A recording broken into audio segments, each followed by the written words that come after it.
Hello, everybody. Welcome to the Xviral Crypto Masterclass. So, I'm going to walk you through what blockchain is about and the crypto masterclass, what you should expect, and also what you should know about crypto. So, first of all, let me introduce myself to you. Um, I'm Nana K, and you can also call me Password. I've been in the crypto space for some time now. It's been, I think, 6 years plus. Yeah. And I've worked with different crypto projects, and I've also been part of the core team that has been able to develop crypto projects. And currently, we are working on one, which I'm sure some of you might be asking what Xviral is about. And all I'm going to say is that crypto is huge. Okay, crypto is life changing, and you guys have to take advantage of this industry because I've seen what the industry can do. I'm going to share with you a brief story on what happened some time ago. There used to be this platform called CoinPort, and I was accumulating crypto from this platform. Now, I accumulated different cryptos like Dogecoin, Litecoin, Bitcoin Cash, Bitcoin itself, and Dashcoin. Now, thinking I've been able to accumulate enough, I converted all my cryptos to Bitcoin and sold it. And as at that time, it was around 200 US dollars. And 200 US dollars as at that time was cool money. But it's also one of the biggest mistakes I've made in my crypto journey because I sold it before the 2020 bull run. And guess what? The Dogecoin I was getting for free got a lot of value in the 2020 bull run. At the point, Dogecoin had value more than Barclays Bank, had value more than a lot of big institutions we have globally. And if I had kept that $200, I could have been making around like at least $200,000 because Dogecoin really pumped. Like there was a period where BNB from as low as I think $3 or $6 was able to pump to as high as $600. So imagine the money that I could be making if I had held the coins. And this is the mistake I believe I'm not going to repeat any longer. I remember telling my sister to buy Bitcoin back in 2019 when the price of Bitcoin was less than $10,000, and she refused because she thought these things are scam and all that. And now in late 2020, the price of Bitcoin has already skyrocketed to around $50,000 plus, and she had to go and withdraw her investments from Data Bank and come and invest in Bitcoin. She was able to make 3 times her investment. There were some gaming projects I suggested to her to buy, which she purchased, and some of them she turned $50 to $500. I think that was it was Metaclash or something. I've forgotten the name. So all I'm saying is that crypto is huge, okay, but you need patience. That's one thing I'm going to let you know from what I'm sharing with you. You need patience in crypto. If I had patience, I would have made more money than what I made from the CoinPort cryptos I got it. And so you need patience. Just follow simple instructions, have patience, and trust me, you're going to make good money in crypto. So today I'm going to walk you through blockchain and cryptocurrency. Blockchain is the technology behind cryptocurrency. Okay, blockchain is the technology, and cryptocurrency is a digital currency associated to the blockchain. Cryptocurrency is the digital currency associated to the blockchain. Okay, so I usually tell people don't stress, but when it comes to understanding what blockchain is, understand is blocks linked together in chains used for storing data. As simple as that. Blocks linked together in chains used for storing data or used for storing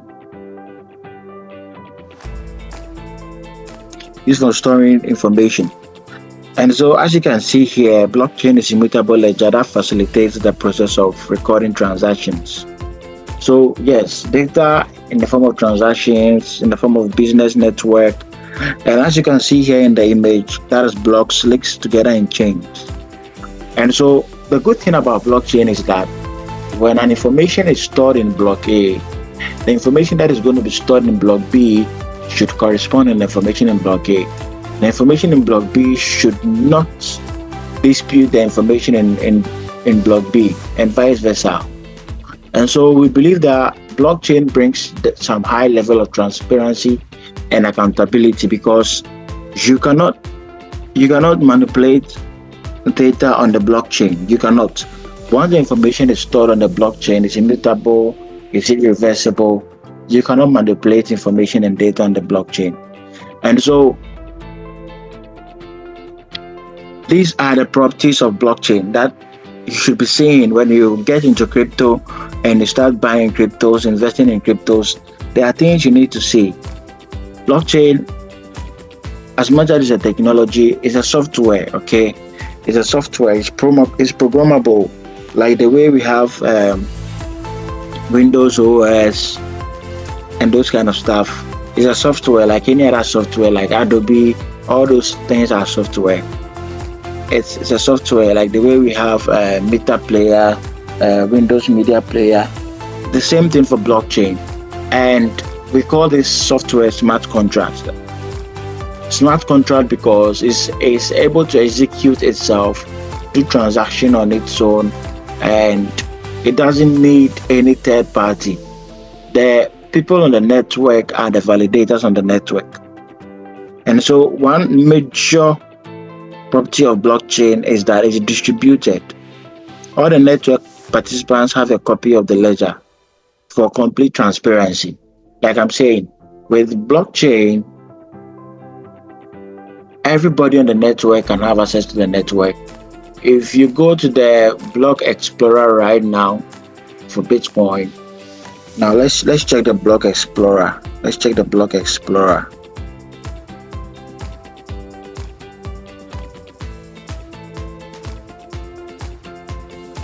Let's check the block explorer. So if you check blockchain.com, you're gonna see Explorer. Let's check Explorer. If you go to the Explorer, you're going to see different blockchains here. You can choose which blockchains Explorer you want to check. Let me choose Bitcoin. Now, if I choose Bitcoin, currently trading around $57,000 on the Explorer, I can see the price. I can see the blocks. You can see the blocks here. Block number 841,704. So you can see the blocks here, right? And if you click on the block, you can see what transaction is in the block. You can see this transaction is in the block. This transaction is worth $9,754. Another transaction is also worth $501, and so it's distributed. If you're in America, if you're in Ghana, you can see what is happening on the blockchain, especially the public blockchains. Unlike your bank, you have no idea what is happening with your bank as we speak. You have no idea. But blockchain is not like that. It's distributed. So that is the beauty. That is the beauty about blockchain. It's distributed, and you can see what is happening on the blockchain. And you have here is immutable. When it says immutable, when transactions are done, you cannot reverse them. They are irreversible. They cannot be changed. Once a transaction is done on the blockchain, it cannot be massaged, it cannot be manipulated. Unlike that of your bank, which transaction can be manipulated. Blockchain is not like that. It's time-stamped. Every transaction has a timestamp attached to it. If you go and look at the Block Explorer again, if you check the Block Explorer, check here, you realize that there's a time associated to every transaction that is happening here. The time here is 12:36 and 21 seconds. So that's the timestamp attached to this. And so if you do a transaction on the blockchain, you are going to see this timestamp. That's the thing. And then is unanimous. Now, if I'm sending money to you on the Bitcoin network or Ethereum network, I need not to see those who validate the transactions. There are people we call miners on the network who validate the transaction, and that makes it unanimous. So whether they like you or not, they are validating transactions just to make money from that. And we have here anonymous. So this anonymous thing, we will come back to it when we are talking about making money from crypto mining. Now, anonymous in the sense that I can send money to anybody in any part of the world via blockchain, and I need not to see the person's face, or the person need not to see my face. We can see transactions ongoing on the blockchain. You can see different wallet address.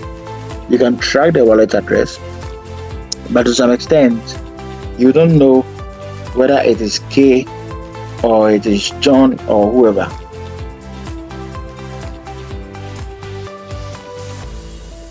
So that's the thing about blockchain. And it's also secured, like all records and transactions are encrypted. All records and transactions are encrypted. If you take Bitcoin network, for instance, if you hear that there's a hack on the Bitcoin network, it is actually a particular company's wallet address that has been hacked. But to hack the network is going to be very, very difficult and close to impossible, because if you're hacking the network, every participator of the network must be hacked as well. So it's like when the transactions happen on the blockchain network, right? Let me go back. If you see the transaction happen on the blockchain network and you want to hack and have access to all these funds, it means that you need to control all these validators or the major validators on the network at the same time, within the same split seconds or within the same period, which makes it very difficult. And so that's a high level of security in terms of transactions on the network. And so that is the beauty of blockchain. This whole blockchain thing came about after the 2009 issue. What happened with the global recession? Okay, so in 2009, there was a global recession. Investment and commercial banks had an issue. Back then, there was no separation between investment banking and commercial banking. And so what happens is that businesses were mixing investors' funds with commercial stuff. And at a point, some of these investments went bad, and there was a bank run, and there was panic, and people needed to withdraw their money, and the funds were not available. And so there was a crash in the financial system, and we saw banks like Bank of America and Merrill Lynch being formed out of this crash. Okay, so due to the recession, the global recession that happened, people lost trust in the financial system. And there was a man called Satoshi Nakamoto. Satoshi had made a research on this Bitcoin thing. I think he had around 40 years plus in terms of research to produce this Bitcoin network as a software. And he brought out a network or a software which can take care of transactions and does not need any third party. The users of the network become the validators of the network. And so I'm just letting you know a brief of how this whole thing came about so that you can relate and understand where we are going to with this whole financial system and the blockchain and cryptocurrencies. And so what happened is that, if you are supposed to send money to somebody in the US right now, your bank would have to get a transmitter or a money transmitter like maybe Western Union.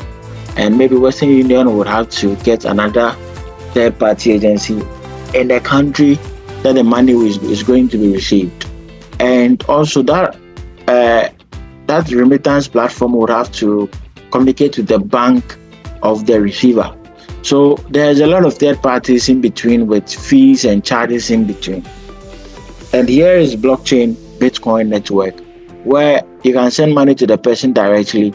The person will receive it in their wallet, and the miners on the network or any validator on the network can validate the transaction, which makes it simple. So it takes away all these banks and their brouhaha. Okay. And that is something that people came to trust because I can spend my money, I can send my money to anybody without it being frozen, without any ridiculous bank charges, and it happens at a high speed. Okay, it happens at a high speed. On blockchain, you can send around $100,000 to somebody in the space of 1 minute. The person has received the money. Somebody transferred $95 million on the blockchain, and you paid around less than $1, or let me say less than $1 in terms of cent. I think it was around 54 cents or 28 cents as fees. Well, you also discover there are some blockchains that charge higher gas fees, but in general, you can always find a very cheaper fee on the blockchain to always transfer your money to any person you want to transfer to. And the good thing is that it gives you that level of privacy, it gives you that level of protection and that level of security. And so that is how people tend to trust Bitcoin and the blockchain, because it removes all these banks and their brouhaha. I mean, if you have your money in your wallet or you have your assets in your wallet, it's in your wallet. But here's the case: if you go to your online banking account and you check your balance, it's possible you are just seeing figures and the actual money is not there. But if a crypto exchange collapses now and you have your assets in your wallet, a decentralized wallet, you can access your assets anywhere in the world. So if the institution collapses, it doesn't collapse your Bitcoin, it doesn't collapse your Ethereum. So that's the beautiful thing about blockchain.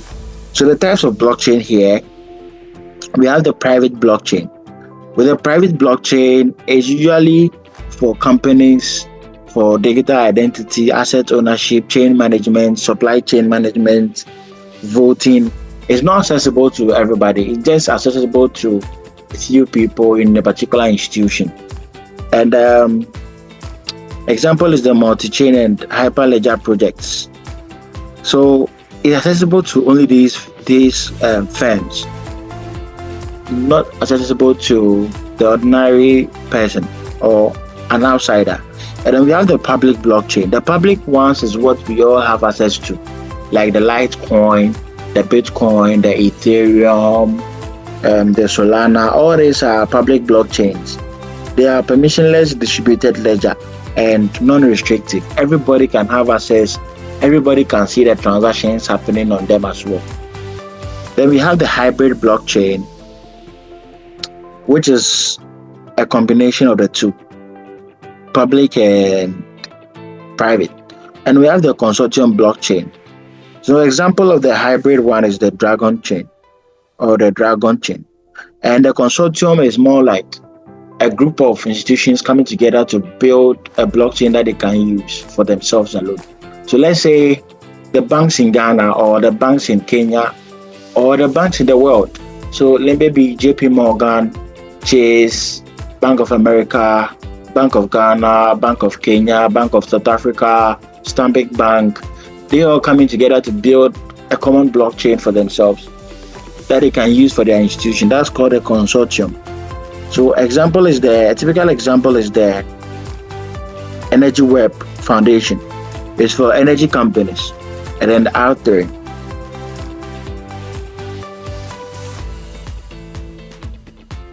Now let's look at the benefits of the blockchain. So blockchain has brought a lot of benefit to this world, and of course, one of the major benefits that I always talk about is transparency. There's high level of transparency when it comes to the blockchain. Like, you can see what is happening on the blockchain. So example, in Ghana, there was an issue where the central bank printed some amount of money, and the citizens have no idea amount of money that has been printed. As we are speaking, if I should ask you, do you have idea of how much fiat you have circulating in your country? Whether you are in Kenya, whether you are in South Africa, whether you are in Ghana or Nigeria, how much naira is available in your country now? Do you have idea the quantity? Nobody has. Nobody. But when it comes to blockchain, if you take Bitcoin for instance, you know that Bitcoin has 21 million, and that is conk. You know that Bitcoin has 21 million, and that is conk. And so this makes it very, very transparent, because you know how much is available, how much is not available, and how much people have access to. Now, if you look at blockchain, it helps with business continuity, because if you look at services like the smart contract and stuff, they are always up there 24/7. Once you deploy a smart contract, it comes online. That is it. It is always online. Like, it hardly goes off. Now check that with your bank and check the number of times your bank has done updates, checking stuff, doing updates. This service is not accessible. Smart contracts are not like that. I don't remember the last time the Bitcoin network was not accessible. It's always accessible, whether holidays or weekends, whether midnight or daytime.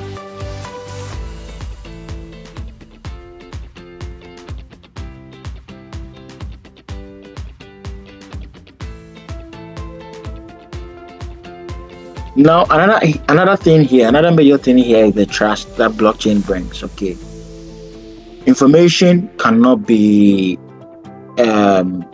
manipulated. It's immutable. There is verification. There is timestamp. All this makes sure to establish trust in terms of transactions. So, if I send a transaction to you on the blockchain, is there? If you say you've not received the transaction, we go to the public explorer and we can see the transaction is there. So even if you tell me you've not received it and I show you proof on my phone and you still feel like no, you still not received it, the public blockchain will be there to expose you. So that's the level of trust blockchain brings.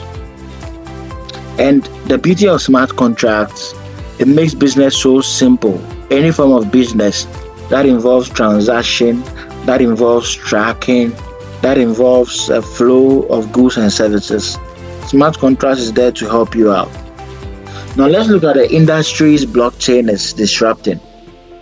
And so don't forget, blockchain is the technology and cryptocurrency is the digital currency associated with the technology. If you look at banking, for instance, I think per the descriptions I've given you earlier, you realize that blockchain is disrupting the banking industry in a big way, because it's making money remittance even way easier, money transfers way easier at a very cheaper fee and in a very comfortable way.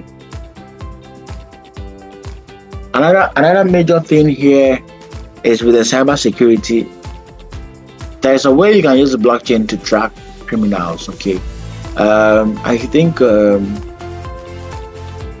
I've forgotten the name, but there is this platform that was able to use blockchain to track scammers. Okay, so as much as there is an anonymity with blockchain, to some extent, there are some blockchains that help to expose criminals. So yes, I remember the name. The name is Chainalysis. Chainalysis is a project or a company that was able to use blockchain to track criminals. And we have another disruption in the health industry. So with blockchain, information can be kept, cannot be manipulated. So let's say when you are born in a particular hospital, the information is stored on the blockchain. And as you grow and you get sick, you go to another hospital, that same information about you is also stored on that same blockchain for all the health institutions around. What will happen is that when you grow and there is a different health issue, diagnosis will be much accurate because they can track from your childhood your health history and can use it to make informed decisions on giving you the best medication. And so that is how blockchain can disrupt the health industry. And it really helped in getting vaccines recently because most of the informations and researches are now being pushed on the blockchain. And it makes it way easier because some researches take years. And as long as it's on the blockchain, this information cannot be manipulated or altered. Supply chain management, tracking of goods and services from one source to the other. In terms of government, yes, the government can use blockchain in keeping records like land titles, land records, can use blockchain in helping bring some level of sanity in the electoral processes. Like imagine everybody is voting on the blockchain. It will be very difficult to rig because you associate a token to an individual, and once the token is used, that token cannot be duplicated on the blockchain. And so that is the best solution to vote rigging. And I think either Japan or Korea, one of these countries employed blockchain to fight voter fraud. And the gaming industry, blockchain, you've seen blockchain games that people are able to play game and make money. And one which was popular back in 2020, 2021 is Axie Infinity. At a point, a lot of people in Philippines were playing more games. They were playing more games than into work, because you play game and you make money in crypto. Okay, you play game and you make money in crypto. In the sports industry, blockchain helps. So in the gaming industry, it also helps to keep track of user gaming data. With the help of NFTs, you can buy game assets, you can hire them to another person, and the person will be paying you. So let's say if you've been playing Call of Duty, you buy some assets in the game, somebody in the US can hire your assets because they cannot afford to pay everything, and they'll be paying you for using your game assets. And in the sports industry, you can use it for ticketing, avoiding fake tickets. I mean, up to now, even in the EPL, fake tickets still happen, but some of the EPL teams have started employing blockchain to solve this issue. So blockchain is very broad and it's very huge. Blockchain is very broad and it's very huge. And within these use cases I've explained here is where cryptocurrency lies. So blockchain provides the tech, then crypto provides the currency for the transactions. And that is what makes crypto beautiful. Because crypto is not just coins for nothing. These are coins that are solving real world problems. Or these are coins related to different technologies solving real world problems. And so these things I've told you here, we are going to see most of them in the crypto projects we'll be looking at in our subsequent sessions. And I decided to walk you through this to build a foundation. You need to understand the technology that is backing the crypto industry, and that technology is blockchain technology. Alright guys, so that is blockchain for you. And next section we are going to look at ways in investing in cryptos or ways to make money in cryptos. But before then, let's quickly look at getting started in cryptos. Okay, we're going to look at getting started in cryptos, the things that you need in the subsequent section. So you need this very well because you need to download some of these platforms, and I've shared these platforms in our Telegram page. You need a new email for this journey, just to make sure that every information you get on crypto from projects and other stuff from airdrop is associated to this email. So you need a new email. You need a two-factor authentication. You can use the Google Authenticator, or I think Microsoft has an authenticator too. Anyone that works for you, whether an iOS one, anyone that works for you. For security's sake, you also need a VPN. If you really want to be a crypto trader, you need a VPN for security's sake. VPN, what it does is it gives a different IP address. Okay, it gives a different IP address. So if somebody wants to track you, it actually prevents them from tracking you, and sometimes protects you from hackers online. And so you need a VPN. You can try the Proton VPN for yourself. Okay, and you're going to download some wallets. So I stated them in the group page: the Metamask wallet, the Trust wallet. Download these two wallets, these two hot wallets. We are going to look into details in the next section, and you're going to download or sign up on the platforms I've shared in the Telegram page. And so the next section, we are going to look at cryptos and ways of making money in cryptos. See you guys in the next section, and enjoy the rest of your week. Be sure to be on our Telegram page. If you don't understand anything, feel free to always ask. And I promise you're going to have fun with this. Okay, all I'm saying is just be patient, follow simple instructions. You're going to earn from the airdrops I'll share. You're going to earn from the projects that we will also suggest. Bear in mind that anything we share is for information purpose only. You decide to take your own risk, because when you make money, it's going to your wallet, it's going to your pocket. And so understand there's cryptocurrencies also has a high level of risk, and you are ready to take risks, and that is up to you. You are solely responsible for everything. But you should also understand that without risk, there's no reward. So take care, guys, and catch you all on the next session. Cheers.